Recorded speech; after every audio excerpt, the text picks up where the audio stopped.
I'm Keetin Marchi here for a Red Carpet Report at the FIDM Museum, celebrating some of the most outstanding costume designs this year on television. In a row. 6th year in a row Emmy nominee. How does that feel?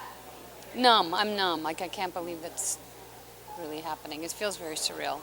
Yeah. I'm thrilled, but it really hasn't sunk in, I think. So you work with Ryan Murphy so much on all of his shows. Right now we can see the American Horror Story Hotel costumes back here. We have even the Scream Queens costumes back there. What is it like working with somebody like him on the types of shows and the genres he works on? Oh, it's a gift. I mean, I feel so lucky. I think that I don't want this dream to end. He is 100% involved in the costumes, and he has such a vision. Well, he writes a lot of the scripts too, or involved in writing all the scripts, and so he just always has a clear idea of what he wants. And we sit down, and I do boards for him, and we talk about each character. And it just, he reads more fashion than I do. He's always up on what's happening currently, and we love creating iconic looks together. And what have been some of your favorite iconic looks that you've been able to create? I would say maybe like Glee, a couple of in the beginning, like a couple of beginning dance numbers I think were new for all of us, so that was a thrill. And I think Freak Show, a lot of the characters on Freak Show, just because I had never done anything like that before, Elsa and Bet and Dot with the two heads, and just things that pushed me into a whole nother learning level of costuming. Now, you have to be one of the busiest women in this industry with as many shows as I feel like Ryan Murphy has coming down the pipeline, and you're working on them. Are you on the next Scream Queens as well? No, I've decided that I'm a one show at a time kind of girl. I'm way too hands-on. I've tried it. It's just not my specialty. So I've handed them off to either an assistant that's ready to move up to design, or to a friend I know that could take on the challenge of a tough episodic show.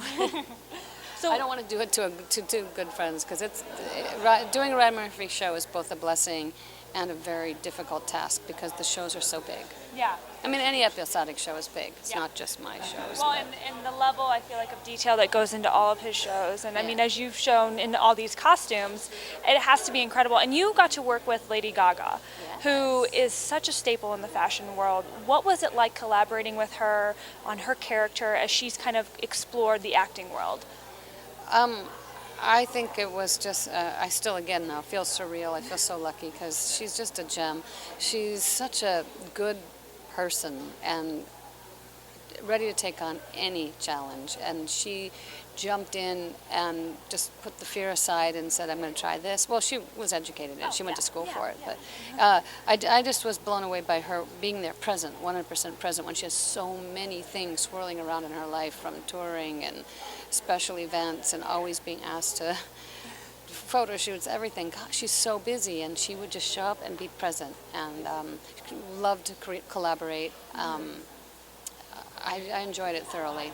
So tell me, going off of this gorgeous dress right here, tell me a little bit about your process and kind of what went into this dress, going from what was in your head that you got from the script onto the screen.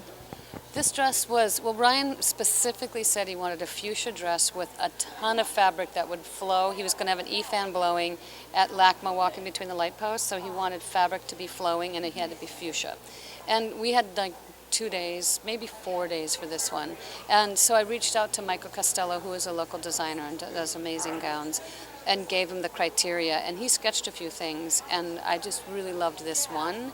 And then we found an old belt at Galliester, which is a nice, amazing vintage store in town, and I cut the belt apart and sewed the serpents on there, just for, otherwise it was a little bit plain. And then, of course, we have the killer glove that's got 11,000 Swarovski crystals that they donated for the cause, and Michael Schmidt designed that glove and made it. He hand-carved all the little filigree in the skulls, and figured out how to make that lovely fingernail pop out, and she can slice and dice. It's so seamlessly. The glove goes in with the dress. I can't believe you found those at a thrift store. I know. And they were like really old and tarnished on like a green velvet belt, and we were able to polish them up and Yeah, it just like magically came together. But we were sweating it because it was like it worked the next day. I can't believe you did that in 4 days. That's insane. Yeah, he did. He built it. I can't take the credit. So where can we see your work next? Right now we're shooting American Horror Story 6. We're on our 6th episode of that. And then next week I start a show called Feud, which is Ryan Murphy's new project with Jessica Lange and Susan Sarandon. Two amazing ladies again. Joan Crawford and Betty Davis while they were making Whatever Happened to Baby Jane. So I'm very much looking forward to that. If I could just be a fly on the wall in you guys' meetings. I'm very excited about that one. Well, congratulations on your nomination again, and good luck at the Emmys. And thank you for so much. To be here. Thanks for taking the time to talk to me. You're such a pleasure. If you like this video and want to see more, make sure you give me a thumbs up, like, subscribe, and tell me in the comments below maybe who you think is going to win the Emmy this year. Also, if you want any more information about how to attend this event, all that information is below. Thanks for watching Red Carpet Report. I'm Keetin Marchi. See you next time.